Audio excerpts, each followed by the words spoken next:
Oh man! All right, are we ready? Let's go. Do this. I hope we're ready. Well, all right. Well, now I got to do this whole thing again. I got to pump myself up for the intro. You gotta sit. All right, here we go. Welcome back to Cereal for Lunch, the only podcast throwing punches harder than a founder finding out that their top feature is just an AI rapper. I'm Zach, the button pusher Oates, here with Brett the Builder Larson, Brandon Witty with the wires right, and Chad the Scalpel Ingram. We are four entrepreneurs, one podcast, zero filters, although a lot of times my wife says I need one. Today, we're going to talk about a few things, but let's kick things off with the startup corner, okay? Remote work. This was once a pandemic power play. It's now a corporate tug of war. CEOs are pulling employees back in, employees are digging their slippers in, and middle managers are either obsolete or suddenly very, very loud. So here's the question. Does remote work actually work, or is culture a hidden casualty? First of all, who here does remote work? Not as like a policy, but out of necessity right now while we're getting everyone in the same location. So Chad is remote. Brandon. Well, I have 2/3 of our team is remote. Okay. Brandon. How do we not have Scott on this episode? He's fully remote. We're fully remote. Scott's sick. We're like 20% remote. Okay. Maybe. We are 10 to 20%. Yeah, we're like 90. We have one employee who goes into our office. 99% remote. Well, I'm not great at numbers, but we've got less than 50 people. Math is hard. Yeah. Just for the government to know, we have less than 50 people. So don't come after me for health insurance stuff. All right. So what do we think? Is that a thing? Like, is it ever going to work? Brandon, how did you get people back in after the pandemic? We never sent them away. Well, wait, okay. So I've actually been thinking a lot about anything. Well, I've been thinking a lot about this. So, when the pandemic hit, we were a lot smaller team, and I mean, we did let people work from home, but still, we were pretty small. And then as the pandemic started moving on, we just hired locally, and we said we're in office culture. My feeling on remote versus in office is that remote can work if you're a larger company, and as an employee, you know exactly what you need to be doing every day. You just have your task list and you just knock it off. In fact, it's probably more efficient if that's all you're trying to do is just go heads down. But if you're trying to collaborate and discover and hit that product market fit, it's probably a lot easier to do that together in person, where you can, have water cooler talks and you overhear what someone's saying on the phone and you can just jump over and ask them a question. So that's probably a lot easier. So we just said we're in office. The only people we hired remote were developers, pretty much out of necessity. Is that because you use Chad? Price? No, it was because of price. I hope you use us still. Yeah, we still do.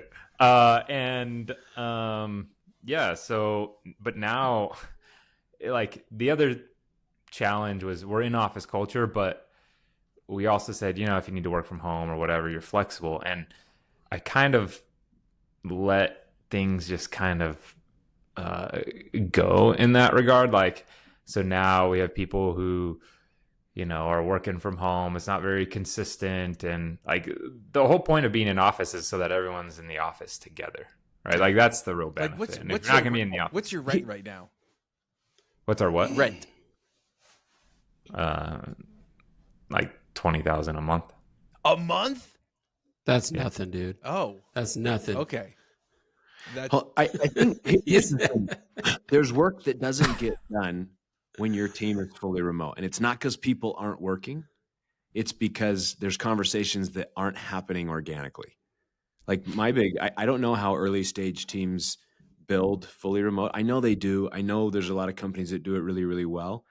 But there's something that happens when you're in the same space and you've got an idea and you can just blurt it out and three people hear. There's something that happens when you've got a support person taking a phone call and there's an engineer sitting 3 or 4 desks away that can hear the customer pain point. Yeah. So again, for me, it's not about like, I don't trust the people who are working. Go do your laundry. I don't care. Right? Like, get your work done. I'm not here to babysit you. But the work that doesn't happen is the all of a sudden conversations that pop up because you're in the same space. You can work faster, right? You can communicate ideas more quickly. You can jump in front of a whiteboard and visually show someone very, very fast. I think remote work, to Brandon's point, for small companies, it's a culture killer, like, or at least not a culture reinforcer, and or you have to be 10 times more deliberate about culture. When the It's a lot pandemic harder. Like some people can do it, but it's crazy hard. When the pandemic hit, even as it went from in-office to remote overnight, we went from 25 employees to 90, 80, 90 in like 9 months. And it was, we had daily all hands stand-ups because like, I didn't know, because we were scaling so fast and people didn't have access to each other. Like, it was just, you have to schedule a meeting to have a conversation. I don't know, Chad, you were going to say something. But also, just one quick stat to throw in there is that there's a Stanford study done that showed that in-person teams generate 15 to 20% more ideas than virtual ones. So to your point, it's not just about the random, hey, I overheard something, but it's about when you get in the same room, you're able to bounce things off of each other a lot more. I'd be interested to see what that means for execution, right? Because like what the how that goes, like the 2 or 3 steps further. Because ideation has never been a problem on my teams. It's like always about which idea do we execute. Well, I've just found that in-office work is totally for losers. So joke's on you guys. Okay. Just kidding. It's not at all. Here's my experience. It was really weird for me because we had sold Jump and then the pandemic happened a few months later. And then everyone got used to remote work for like a year. And then I started Distro and we started remote. And it was very weird for me. I struggled with it. Everyone else was like, we're fine. We're productive. We're doing our thing. And I was like the weirdo that didn't know how to do this thing. Wait, why though? Because I hadn't experienced this remote work infrastructure. I was like not working during the pandemic. Got it. And so when we started Distro, it was post-pandemic. And so everyone was already used to it. The team was like totally remote. But I'll say this, we worked remote for like, I don't know, a year and a half to 2 years. And then I just made a call. I said, we're getting an office. In fact, Brett knew. Brett was getting going on Chief. And I was like, we're getting an office, let's go check out some spaces. And, we pulled the trigger. I had everybody come in, and the sentiment of productivity amongst our core team here at HQ just feels, it's just different. I don't know how to describe it. Like we are definitely moving faster. And fortunately, because of the energy that we have as a core team here, it definitely permeates to anybody that we hire remotely. They are all having to keep up. Well, does that make sense? What do you do to keep culture? Because I gotta. One thing that's actually pretty cool is at Ovation, when we do our employee surveys, which by the way are not 2 questions, we ask them about what they like, and almost like every single person, it's like 85% of people will talk about how they love the culture of Ovation. And I'm like, what do you love? Like, what kind of things do you love about the culture? Like, because it seems like I feel like because we're not in person, our culture is so much weaker, right?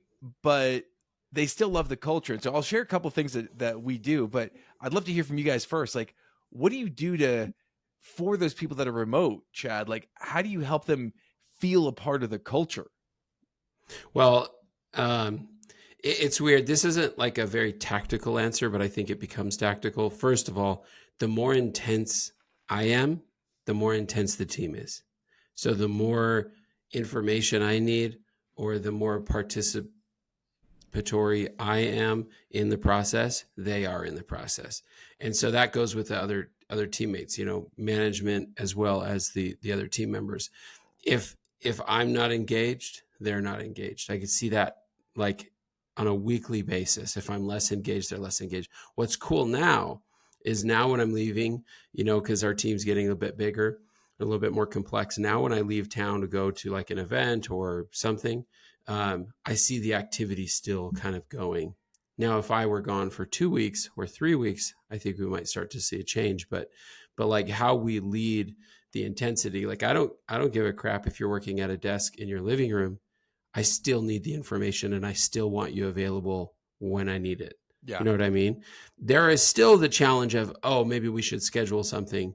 And that is very annoying at times, rather than just being able to, wheel over to somebody else's desk really quick. But also the person in person that you wheel your desk over to might also be in a meeting anyway, right? So, but I do think the energy I bring, the sentiment I bring, is the same sentiment they will bring, and it will be obvious for somebody that doesn't. If I think through my roster right now of team, at the moment, I can't think of a single person who is not fully engaged remote for those full-time hours that we have. You think so? Yes. Yeah, I mean, remote for eight players are going to be 8 players, whether they're in office or remote. Yes. I guess that's true. Right? That's true. So, and C players are going to be C players, regardless of if they're in the office or remote. I think it's the B players trying to get them to A, where like this whole back to the office is stemming from. It's like, how do we get the people that are right there in the middle that we think could be A's? We want them to be A's. That's, in my opinion, that's hard to do remote. But Zach, when your employees say they love the culture, what are they referring to? Okay. I feel like culture can be so nebulous, right? It's like, can I tell you 4 things? Yes, you may. I will tell you 4 things that we do. Now, I know that in public speaking, you should never number how many things you're going to say before you say it, because you're going to forget one of them. But I have these things written down. So, number 1. We do every month, we do 2 all hands meetings. So we do like a full hour all hands meeting, and that's where we go over all of our numbers. Everyone feels like there's transparency. Each leader gives a quick update around the horn on what they do. Someone at the company gives like a little thought about one of our values. And so like that's an important one. And then the other one that we do is a 15-minute mid-month. We call it Coffee Talk. And during Coffee Talk, what we do is we have a everyone like work back. I love that. We ask a question like, hey, what's like the weirdest food that you like? And then everyone takes a survey. And then I go and I basically like roast people one by one. And good for culture. Yeah, and I so it's great culture. But no, but they're like, well, everyone's off mute, and we just kind of have like a group conversation for like 10 minutes. So it's 5 minutes of here's where we're at for the month, 10 minutes of like let's do a water cooler talk, So I think those like company-wide meetings are important. The other thing that I do is once a quarter, I talk to every single person at Ovation for a 15-minute one-on-one, and I think that just kind of like breaks the barrier of like, hey, like I really do care about every single person. And yeah, I'm not going to, I don't have time to spend like 2 hours with everyone, but we do that. 3 is we, are given ovations. Okay. This is something that I know I've told you guys about this, but I would recommend this. If you want like a tool from this episode, here it is. You call it whatever you want, but everyone at Ovation gets a bonus every single month that they have to give to somebody else. And so we just have a survey that they fill out that says, I am giving my bonus to this person, and we call it an ovation. So I'm giving my ovation to this person because they exhibited these ovation values when they did this. And then in the all hands meeting, that's an hour, I say, Brett is giving his ovation to someone for blah, blah, blah, blah, blah, blah. Give it up for Brandon. And then everyone does the sign language applause. Fingers. Oh, not spirit fingers, but anyway, but that's a great way to like show gratitude for everyone. And that was 3 things. Yeah, we use a tool called Nectar that is similar to that. Yeah, we just use like Google Forms to like keep it simple. And then once a year we do like a company-wide get together. So like our big Ovation Palooza, we've done it every single year. We fly everyone in, and we used to do it. We used to do it at the very like in December, but December ends up having like 4 work days when you do it in December, and so this year we're testing it out in the summer, so we'll see how that goes. But I think those are the things. Those are like very tactical things that we have found to be extremely beneficial. And by the way, for founders out there that are like, we're trying to get to break even, we can't afford like a bonus every month. The bonus that we give is $20 a month. Okay. So it's not something that's going to break the bank. And so anyway, I think those are the things, if I look at like tactically, what are we doing to deliberately create a culture? Those are the things that we're actually like doing, but I still feel like it's so much like watered down compared to when we were in person. It was like so much more fun, and I don't know. So I've got a question. Brandon. I've got a question here. So, because I feel like during the years after the pandemic hit, we were very strict about being in office. Like you work from the office, come into the office, and it's gotten a little more loose as time has gone on. And now I'm looking at, well, do we give people a couple days work from home? And so I feel like we've done the opposite. In the office?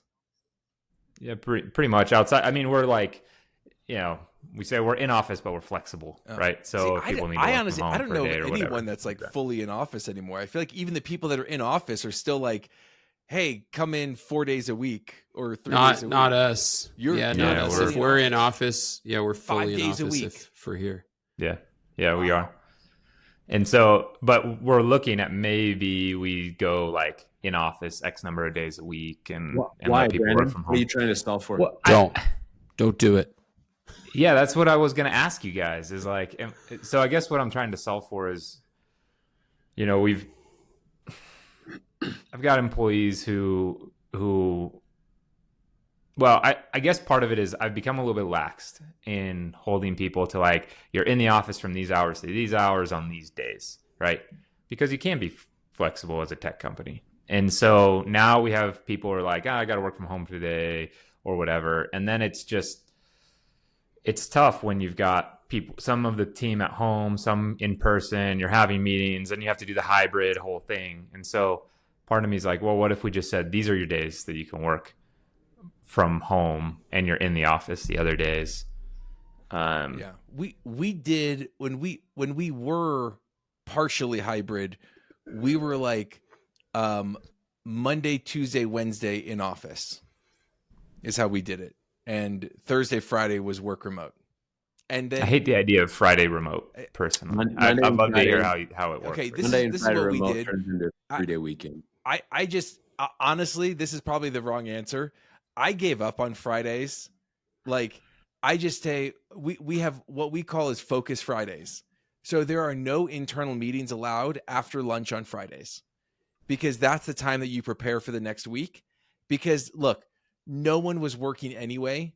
And so it was annoying when I was like, okay, well, I'll use this time to focus and go heads down and like strategize and plan my next week. And then like that one, front row Joe would be like slacking me to show me that he's working. And I'm like, I get it, you're working, but I'm like working on bigger stuff now. And so I just said, all right, Friday afternoons, focus Fridays. And I gave up on it. I think, Brandon, when you say what you're trying to solve for, I'm with Chad. Don't do it. And it's not because I think I've heard employees like, don't you trust us? And my response is absolutely I do.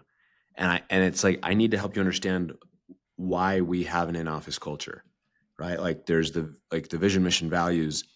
The values build the culture, right? Like in my mind, culture is how we, like the relationships we build while working together, and the spoken rules. Sometimes there's unspoken rules, but like the spoken rules, and it's a top-down thing.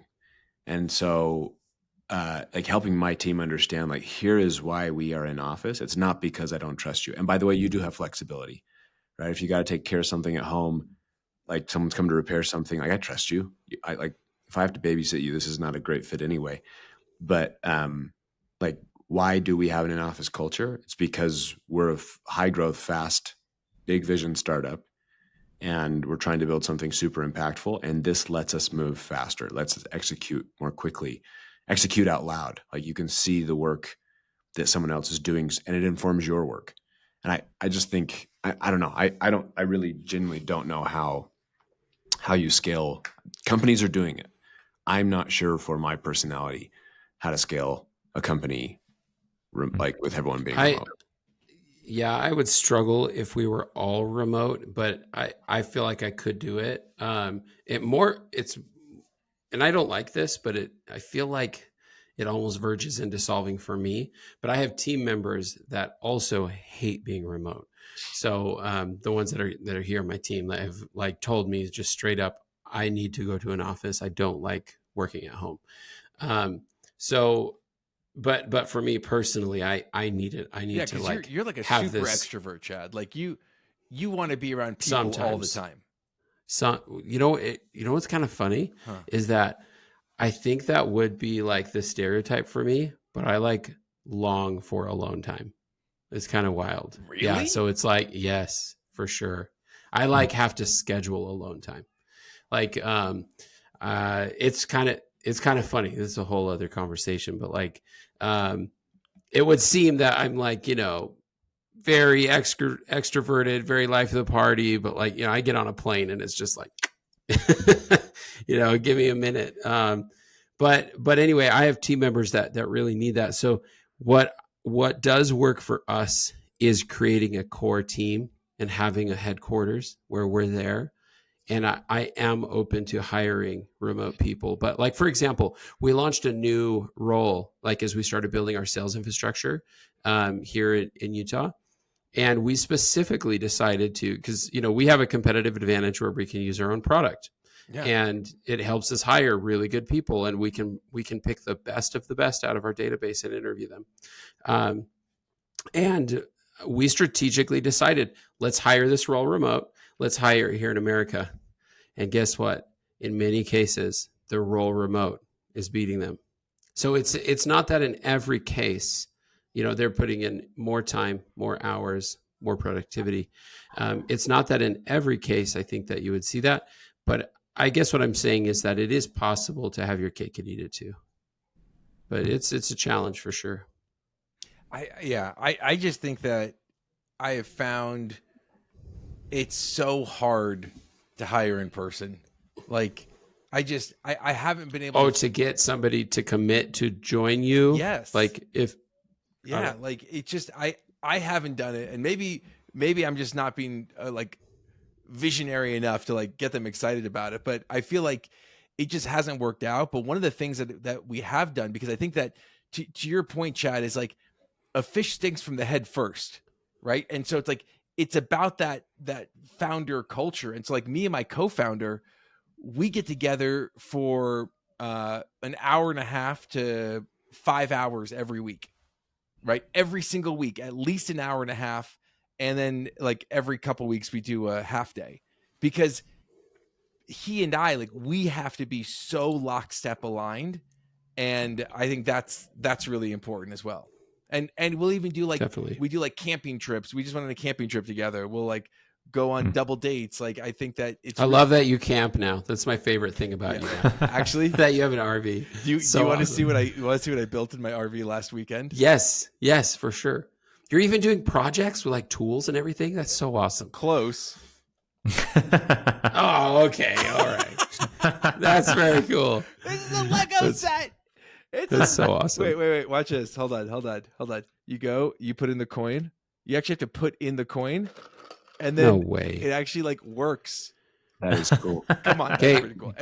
Brett has cool Legos in his office, and I have cool car Legos in my office. So anyway, that's a Lego set there. That's a Lego set there. You guys can't see mine, but I've got Lego sets over here. Do you really? Oh my gosh. I didn't know we all. Okay, next offsite. Show and tell. Next offsite, we're bringing a Lego set, and we're going to like, our activity is going to be Legos. I'm doing the Death Star. I'm going to do the Death Star. I guess we're builders. No, you know what I mean? We're just Yeah. builders. But I think the thing I like about Legos, by the way, from like a founder perspective, is I like building something, but I like someone telling me what to do. Do you know what I mean? You have the instructions. It's easy to follow. It's like I love the it. one thing in my life that I feel like I can like do 100% well and then just be done with it. And I'm like, Yeah. because I feel My like problem with everything else in my Legos- life is like I feel like a failure because I'm always like I should be doing more. More. My problem with Legos is once I start, I can't stop. So if it's one of the big ones, I just mentally prepare myself to go to bed at 5 a.m. because I will not stop. I'm not kidding. I will no, gotta get it done. Gotta get it done. So Chad's fingers are bleeding. He's like, Yeah. yeah. So speaking of, Chad said something interesting about you could have your cake and eat it too, and I think wrapping up this remote work topic, it's that it's never going to get wrapped up, and it's like I think there's going to be a difference of things. If I were to start a company today, 100% I would be in office. It's just hard right now when I've got 2 people that come into the office now. It's hard to like pull 40 something people back in. Wait, I think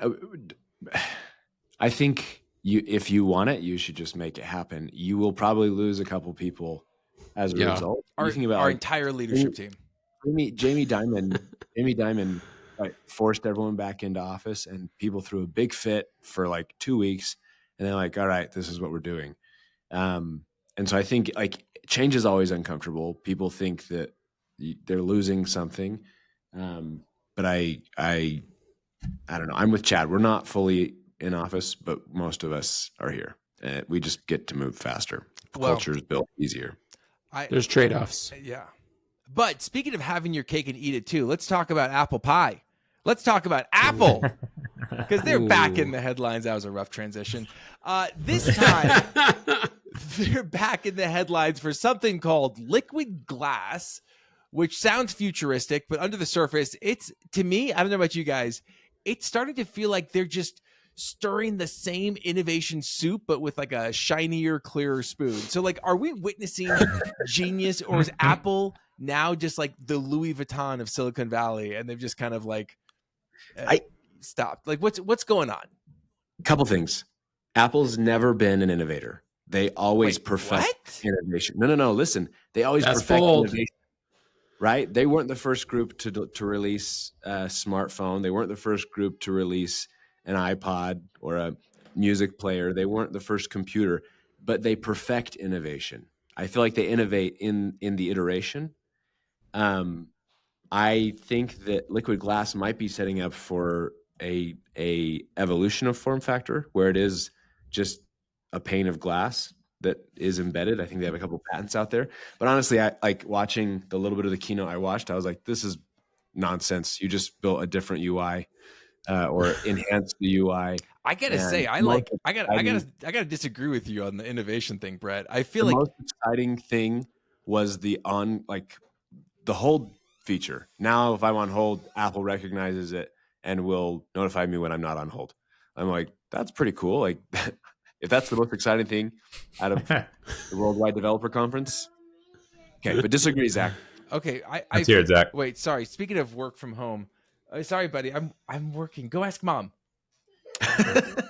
Hold on. That's the answer, even when you're not working. Okay, thank you for closing my door. There we go. Work from home, so productive. That's all right. It'd be my 3-year-old or an employee, right? Yeah. Okay, It's true. What was innovation? Apple. Oh, pies. Okay, here's the thing about Apple. I think that like if you look at the stuff they've done, it is like super impressive. I think historically, the things they've done are incredible. Like the iPad and the iPhone. Like, yeah, it wasn't the first smartphone, but that's like saying that like, oh well, the car isn't that impressive. The wheel was already invented. It's like yes, there was a wheel. Yes, there were smartphones, but it's like, but I feel like going to like a one button thing or the scroll on the iPod, like those are some like they really so form function they're innovative in, right? But I'm kind of with Brett. Like they wait to kind of see what's happening out there, and then they just perfect it and they make it great, and the form function is great. Like the screenshots I've seen of liquid glass are terrible. Like how do you, like, you can't read half the stuff that's on there. okay, I saw something yesterday. Is this true? Did the lead designer that designed Liquid Glass, did he get fired? What? I don't know. Yeah, I think I saw that. Let's have to check find that out. out. Yeah, this is where if we were in person doing the podcast studio, I would holler at my producer to put it up on the screen here, right? I'm going to be the producer and find out right now. I know, but don't Yeah. they'll do that in the podcast. I feel like they'll like have their But it is surprising, like, you know, it's funny, you read all these posts on X of people like Steve Jobs is rolling in his grave right now, and how did they let this get to this point where they're releasing this? And yeah, I mean, So I think check. the minute they got Not fired. not fired. Okay, good. Gossip good to know. online. Yes. Maybe yeah. Good to know. Well, you know, Steve Jobs was the visionary. Tim Cook is an operator, right? So Tim Cook comes in, and he just perfects operations, and He's really good at it. and he's very good at it. I mean, look at their stock price since Tim Cook's taken over. Like, their stock price has gone up. Why? Thank 'Cause you, he's Tim. so good at perfecting operations, right? I just don't ever sense like, okay, AirPods have been fantastic, great innovation, but other than that, like, what have they released since Steve Jobs has passed? Well, and the Not innovation much. they have been working on, they've shut down. Like Yeah. like a true The Apple car. TV, the car. Yeah. Apple Vision Pro, I bought a pair and returned them. Like, I made sure I was watching the calendar because I'm like, this is a cool experience. I don't know. I'm not going to work with them because they weigh like 8 pounds. And I'm not going to sit in my office or at home, watch a movie with my kid next to me, like not being with them. You know, like, it's just, I don't know. It's, I don't know. I think it was you I returned love it. Apple. I'm an Apple fanboy. Huge letdown. You Like, returned them though.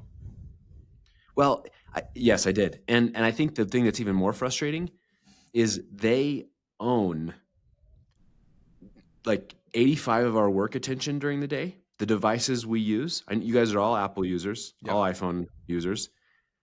What are they doing with generative AI? Siri still just horrible. totally sucks. Siri's terrible. Yeah. And like they have what was announced. Sorry, she actually is listening for once. What was announced last week, Oh no, she's always listening. It's just a matter of she's not being OpenAI useful with it. and Johnny Ive's company, right? Like that my hypothesis, my guess is they're trying to gather more context. The reason they're going to deliver a new form factor or a revised form factor is so they can have a competitive edge in the context they're gathering. Apple already has that competitive edge, like, embedded. Why aren't they using it? Like, no one else could build a better personal vault for me and creating a digital twin than Apple. Yeah. And, I and wish this is what they announce. Hey, Like, if Apple were to like buy OpenAI, that would be the happiest day of my life, because I want OpenAI to know everything about me and to just like everything, and then just give me all of the personal context. Like, I love being able to go to OpenAI and be like, hey, what windshield covers should I use? And they're like, well, you have a Thor Freedom Elite 22 HEC, which means here are 3 options for your windshield covers. Like, I love that. And then I try Google AI. It's terrible. Like this morning, I was like, okay, let me try this Google AI stuff. It really is not good. And so the only other person who would know more about me than OpenAI is Google. And if Google can't do it, then great, Apple, please do it. Please do it. I understand their big innovation, by the way, is, hold on, are you ready? You know what they're coming out with later this year? Their big hardware innovation? An iPhone, but thinner. Oh, thinner. It's not the 80s, right? We're not talking about how thin is cool anymore. Like, it's not aerobics and thin. That's what I feel like they're going back to. And I feel like we guys, because it's what's worked, and you know, the Ozempic iPhone. I mean, you got an operator. He's like, this is what's worked in the past, and we can get it better and better and better and better. But you guys, I kid you not, I was at an event earlier this week and I almost just said a really bad word out of disbelief, just to myself, like out loud, when I looked down at the table and saw a man sit down. This guy was probably my age, with a freaking rotary phone, a Razor Motorola rotary phone. Hell yeah. I was like, where do you even get that? And how do you get a SIM card to work in that? I was like so curious, but I didn't go there. So anyway, but looking back to OpenAI, I think OpenAI and Apple getting together would be bad, right? Apple in a lot of ways has a monopoly. I mean, we can argue that there isn't, but even two companies owning a market, is a, verging into sort of monopoly territory. And that's why they lack innovation. They lack innovation because they don't need to. Yeah. I and think they what's happening with OpenAI, if you're watching like the sort of FANG company wars, is that the best engineers are leaving and have already left these high level FANG level companies like, Facebook and Amazon, Apple, and they are all joining OpenAI. OpenAI's product is improving and everyone else's is not. Grok is a really great model. I've heard. I've played with it, but OpenAI is very good. And so I think that we're going to start to see some products from OpenAI, and honestly, it would be better, for them to be building products in the consumer space over the business agent space. Which is another conversation, but I think we're going to see a lot of innovation from them, and it's probably okay. Apple's not going anywhere. It's like Microsoft. In a lot of ways, Microsoft sucks, like so bad, but they're so entrenched in infrastructure. They're not going anywhere, right? Same with Apple. Apple's operating system is really, really great. It's very stable, and so it's not going to go anywhere. But it would be great for us to have another integration leader, another innovation leader. I totally agree. I think it's going to push the envelope. And honestly, as I was watching the keynote and they talked about, and we're redesigning core interfaces. I'm like, no, please, no. Every time you do that, you add 7 or 8 more clicks that it takes me to make a phone call. And I just want to call someone. Please don't. Like, that's the whole liquid glass thing too. Is like I feel like everything is nested now in another click. Well, and part of the reason I'm so frustrated is because I really do love Apple products. They're beautiful. They're easy to use. The ecosystem is like it's in my muscle memory. Like I know how to get stuff done quickly, and I think that's why I get so frustrated when they release total horse crap. Well, because it's like they have the one button ethos, right? And their whole culture is kind of like, how do we make this one button? And it's like, I get it. And it worked for the first iPhones, right? But it doesn't necessarily work in every single thing. Like, well, first of all, let me ask you this. Would Steve Jobs have shipped liquid glass? No, not as the core feature, not as like the announcement for the Worldwide Developer Conference. Maybe it would have been. If Steve was there, there would have been one more damn thing. And then, we would have had something cool in addition to liquid glass. Then we wouldn't be talking crap about So is this though, like pulling this back to like founders, startups, all that, is this what happens when a founder leaves the company? Ooh. I mean, is this what happens to the company? Or what about when a founder just like gets kind of tired? Yeah, or a founder. Oh, I mean, because a lot of times founders they think, man, maybe someone else could do this better. I think the competitive edge. I'm on a bunch of boards, a few handful, and I think some of them the founders are still there, some of them they're not, and the competitive edge in these organizations is product innovation, right? Like part of a founder's role is to understand the market and the customer deeply. It's why they built the product, whether you're in love with it still or not. And maybe that innovation happens in business operations. Maybe it happens in the product itself. But we are the chief innovator, and we need chief operators. We need people who are excellent at creating predictability in the business, because innovation is the antithesis of predictability. But you need someone who can integrate that innovation. And so, to Brandon, I like to answer your questions. Yeah, I think it takes a unique individual. I think Microsoft actually has that in Satya Nadella. But it's taken how many iterations for them to get there, right? right? And there's risk. Developers. Palmer was awesome. I love that. But you think as a board, your job is to guide the ship and like be a good fiduciary. If you're choosing an innovator to sit in that seat, there is a ton of risk involved in that. Like inherently tons of risk. And so yes, I think you've got to figure that out. As a founder, sometimes I hear this from lots of founders, right? Like, man, maybe someone else could just do this better. Or like if you get stuck or frustrated or tired or whatever it is, it's like, maybe someone else could do this better. It's a good reminder to me that no one's going to come in and do it better.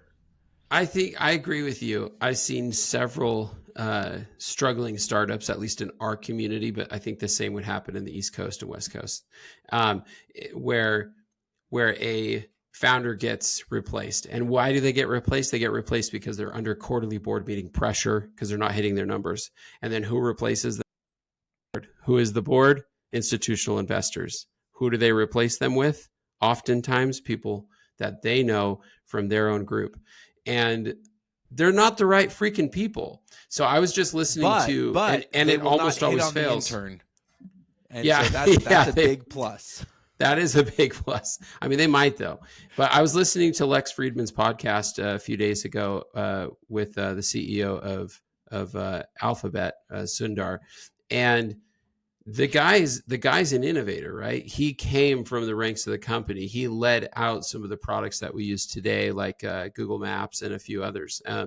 And it's like in that profile, very motivated, right? And very product oriented, very, very much an innovator. So I think there are exceptions, but for the earlier stage company, you remove the founder and almost certainly the company will die. If the company has enough traction, you can get an innovator in there to make it work. But it's an art, not a science. You can't just put a warm body in that seat and start optimizing success. It's too small to do that. Yeah. And when the institution puts that person in, almost certainly it's going to fail. Well, the dirty little secret in VC is that if you remove the founder, the likelihood of failure goes up dramatically. Yeah. Oh, interesting. It's like they all know that. Like, and so that is the last resort. And sometimes it needs to happen, frankly. Like sure. There are scenarios where something's gone wrong or where it should happen. But the crappy thing though, in most cases, all they're doing is kicking the can on having to report the loss to their LPs. It's really shitty. Or they're just trying to take one last swing, right? Let's let's go once more into the throng, dear Brutus. And if you think about part of the sorry, Brett, that was Shakespeare. I don't know. Who? Brett. Keep going. Dear ChatGPT, who is Shakespeare? I had something super interesting to say now. I can't remember. It'll come back. Well, probably not because this is the end of the episode. So, sorry, Brett. I'm sorry I threw you off on that one. It's okay. I appreciate everything you say, but you told me to interrupt more on the first episode. Yeah, thank you. Good job. Good work. All right. So whether you're dialing in culture from the couch or you're trying to decode, we can't restart things because this is just uncut. So we're just going to go with it. Okay. Yeah, you're gonna send it. Good, dude. All right. Whether you're dialing in culture from the couch or trying to decode Apple's glass ceiling, this was another serving of Cereal for Lunch. Hit follow, drop a review, and remember, Cereal for Lunch is part of your balanced startup.